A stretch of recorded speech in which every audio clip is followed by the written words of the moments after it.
सोलापूर जिल्ह्यात मंगळवेढा तालुका वगळता इतर सर्व तालुक्यांना युती सरकार निधी देत आहे।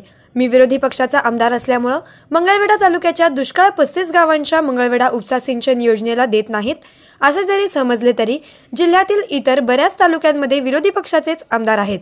त्या तालुक्यांमध्ये निधी मिळतोय, मग मंगळवेढा तालुक्यालाच का सापत्न वागणूक मिळते असा गंभीर प्रश्न आमदार भारत भालके यांनी मंगळवेढा तालुक्याच्या दक्षिण भागातील दुष्काळी दौऱ्यात व्यक्त केला।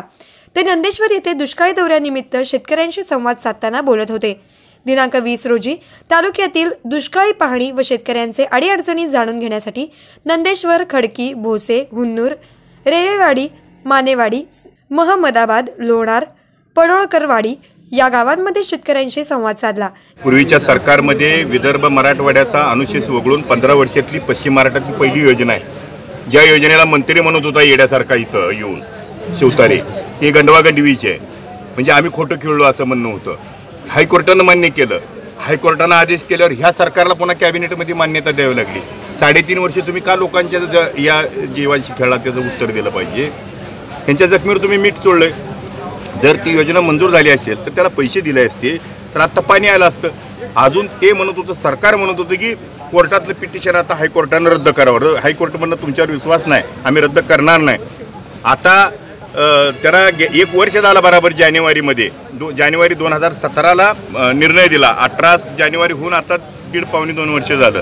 हायकोर्टानं निर्णय देऊन जर 1.5 वर्ष हे सरकार रटाळवाणी गेंड्याच्या कातडीचं मुकं भैरं आंधळं सरकार इथं डोक्यावर बसलेलं आहे। म्हणून ह्याला चापकाची वादी घेऊन त्याच्या मागे फिरलं पाहिजे आणि सांगितलं पाहिजे की तुम्ही आम्हाला मंजूर करून दिले आणि मंजूर करून दिलेल्याला तुम्ही का विलंब करताय। आणि म्हणून लोकांमध्ये सुद्धा त्याचा उठाव पाहिजे। का भाजप शिवसेनेच्या पदाधिकाऱ्याला तुम्ही विचारत नाही अडवून, का रे बाबांनो तुम्ही मतं मागायला येता आणि मतं मागायला आल्यानंतर तुमची जबाबदारी नाही का की सरकार तुमचं डोक्यावर आहे आणि तुम्ही आम्हाला त्या ठिकाणी पाण्याला पैसे देत नाही, ही जबाबदारी कोणाची आहे।